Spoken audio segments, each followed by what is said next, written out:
Once, in a quiet little village surrounded by golden fields and winding dirt roads, lived an old man named Hari. His hair was silver like moonlight, and his face was full of soft wrinkles that told stories of many years. But his eyes shone brighter than the sun. They were warm, kind, and full of peace. Hari lived alone in a tiny house beside a huge banyan tree whose roots touched the earth like protective arms.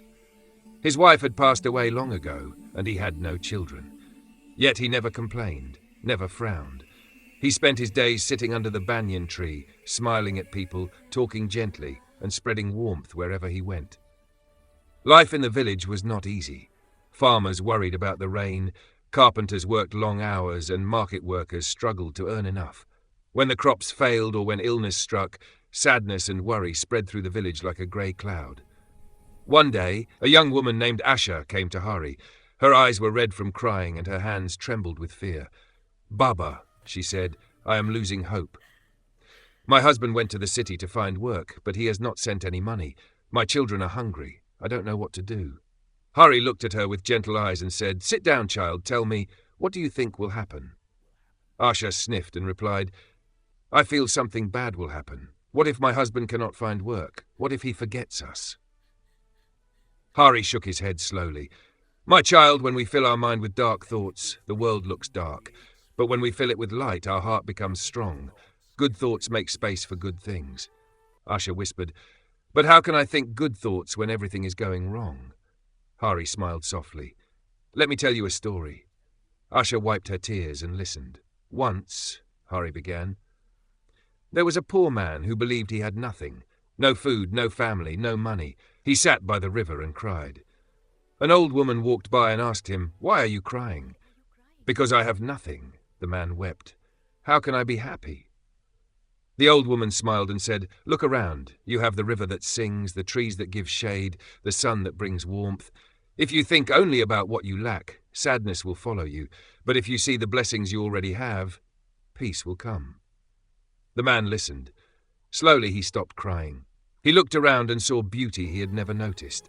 And from that day his life began to change, not because his problems disappeared, but because he changed the way he thought." Hari looked at Asha.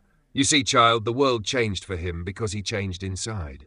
Positive thoughts give us strength to face difficult days." Asha nodded slowly. "Do you really think positive thinking can change my life?" "Yes," Hari said. "Every morning say, 'Today will be a good day.' Your heart will feel lighter. You will work with courage, love your children with hope, and wait for your husband with patience." Asha left his home feeling calmer, like a heavy weight had lifted. Every morning she repeated, "Today will be a good day," just as Hari had said. She worked harder, smiled more, and cared for her children with renewed strength. A few weeks later, something wonderful happened. A letter arrived from her husband. He had found a job. He was sending money home. He would come to visit soon. Asha cried again, but this time with joy. She ran straight to Hari. "Baba," she exclaimed, "your words came true." Hari simply smiled. "My dear, when we think positive, we invite light into our life. Problems will always exist, but a hopeful heart can overcome anything." Soon more villagers came to sit under the banyan tree. They shared their worries, and Hari shared his gentle wisdom. Think good thoughts, and good will come. Slowly, the entire village changed, not because life became perfect, but because their hearts became stronger.